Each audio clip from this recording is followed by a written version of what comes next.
Welcome to Tech Maestro. Tesla Cybertruck is almost completely flat 3mm thick stainless body panels would save a bundle on tooling.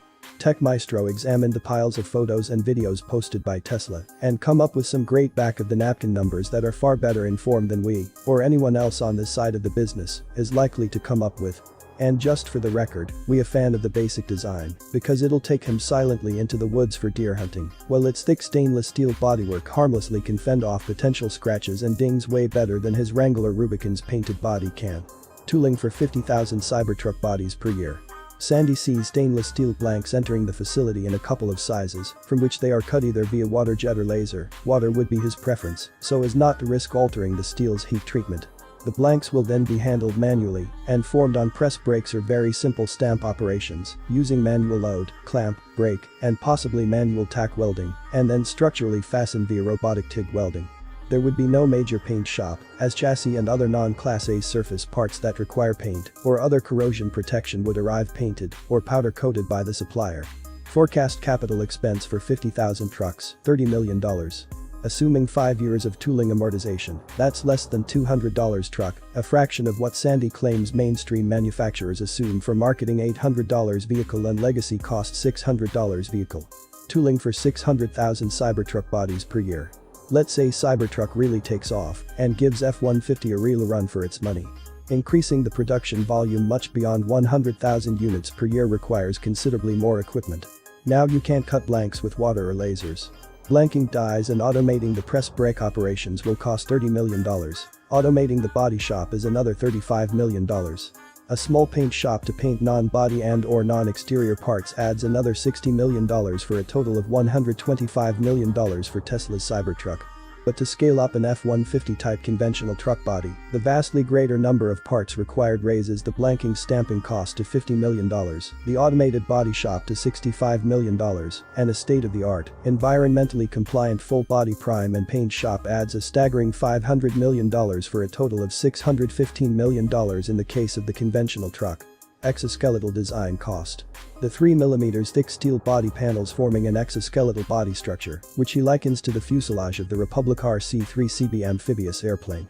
That blunt-nosed, boat-hulled beauty was a paragon of inexpensive manufacture, which Monroe claims cost 95% less to manufacture than the unibody-type fuselage, and a skeleton with an unstressed, or lightly stressed skin, on the similarly sized Eclipse Aviation EA-500 plane. Sandy proposed an exoskeletal structure during his time at Ford, but the idea never gained traction there. Sandy sees plenty of room for crash absorption in the Tesla design, and exoskeletal structures are generally no better or worse for safety, but they can be pricier to repair. Of course, nowadays with the price of sensors skyrocketing, the industry is getting accustomed to writing vehicles off after seemingly minor crashes. What might that weigh? How would the weight compare with a traditional steel unibody structure? We won't be able to speculate on this until he's thoroughly examined and weighed a Cybertruck, but he once worked on a team designing a small civilian aircraft called Paradigm that employed an exoskeletal fuselage stamped of aluminum that was not quite 3mm thick, and its fuselage ended up weighing less than those of similarly sized and spec'd planes of more typical construction from Cirrus, Piper, and Cessna. Thoughts on the body design. Assessment of the body in white design, as shown from Tesla supplied photos. It features nice simplified pillars and a nice flat floor, ideal for About that flat glass. Flat pieces of any type of glass are vastly cheaper to produce than curved ones. They also make head-up displays way easier to execute without the need for complicated optics to flatten an image projected onto a curved windshield. We take away from the giant ball-bearing glass test. Any normal tempered side window glass would have disintegrated upon impact by such a large steel ball, and it probably would have even penetrated a typical acoustic laminated side window. The performance suggests there was some bulletproofing. We surmises that likely drawing from the SpaceX Starship parts bin it may have been ceramic-alon, optical ceramic or transparent aluminum oxynitride material. Google this Star Trek IV movie material that's now becoming a reality. Of course, bulletproof body panels and armored glass may make tougher for first responders to cut or pry their way into a wrecked Cybertruck. Where should Tesla build it? In May 2020, we exclusively reported that Tesla's next factory would be located in Austin, and in July 2020, Tesla formally secured a tax break for the Cybertruck Gigafactory in Austin, Texas. At first, Tesla referred to the factory as the Cybertruck Gigafactory, but we later reported that Tesla first plans to produce the Model Y at the factory, and the company later renamed it Gigafactory Texas. Tesla will manufacture Model 3, Model Y, Cybertruck, and Tesla Semi at Gigafactory Texas. Wondering about a smaller Cybertruck that will be more fitting for other non-US markets? Then you should know that Elon has also announced that it's highly likely that it will make a smaller Cybertruck for Europe. That model, for obvious reasons, would unlikely to be manufactured in Texas along with the rest of them.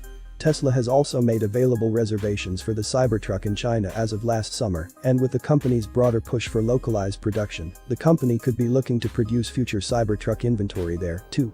It's yet to be seen if there will be demand, however. Tesla Cybertruck accessories. While no accessories are officially for sale, there has been a lot of speculation about various ways to make the Cybertruck work in more situations. Musk has said that the Cyberquad, an electric ATV, is going to be launched as an option when the truck goes on sale. We learn in November there will be a camper configuration as well. Musk has also mentioned an option to add solar panels to the roof that would charge up to 15 miles per day. For many commuters, that would cover a drive to work. But is it actually cheap? Electric cars will typically be more expensive than internal combustion engine cars because batteries are really expensive to make. That is the bulk of the cost of EVs. However, in the long run an EV will often be cheaper because electricity is significantly cheaper than gasoline and EVs require much less maintenance. The crazy thing about the Cybertruck is that it can compete with a gasoline truck right out of the store before you even factor in the total cost of ownership. Now, there have been commentators online disputing this, but they tend to do an apples to oranges comparison. It is true that the cheapest Ford F-150 which Tesla is trying to compare themselves to has a lower starting price. However, that is deceptive. The cheapest Ford F-150 starts at around $29,000, hence seemingly $10,000 cheaper, but this truck can only fit 2-3 passengers. The length of the bed behind the truck is also just 5.5 feet. The Cybertruck, by contrast, comes with a bed, the vault, which is 6.5 feet long and can fit 6 people comfortably. Yes, people who have taken a ride in the Cybertruck remark on how spacious it is inside. A lot of that is due to the use of an unibody exoskeleton rather than a body-on-frame design used by Ford. To actually compare, you need to adjust the basic configuration for the $29,000 Ford so it has the same size bed and can fit 6 passengers. Once you do that, the F-150 ends up costing $36,300. Add all these things and you quickly blow past the Cybertruck starting price. So we can agree that this truck, if Tesla delivers, is an amazing value proposition. Cost of shaping metal. In an automotive plant, the stamping press is the most expensive equipment. It takes massive amounts of force to take a flat piece of metal and form it into a door, fender, etc.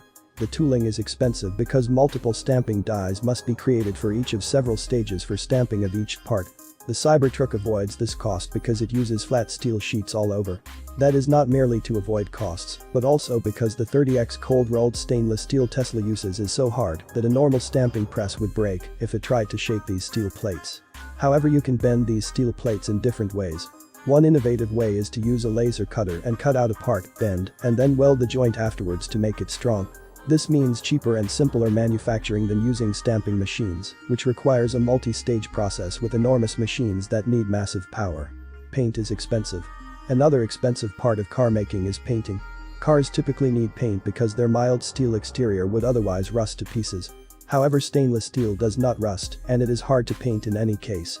Tesla simply embraced the disadvantages of stainless steel, such as it being hard to shape and paint, to create real advantages, such as a strong rust-resistant car body that is cheap to manufacture. Stainless steel may not be the cheapest metal, but it is still considerably cheaper than aluminum. Simple interior. Tesla is good at using their design aesthetic to their advantage.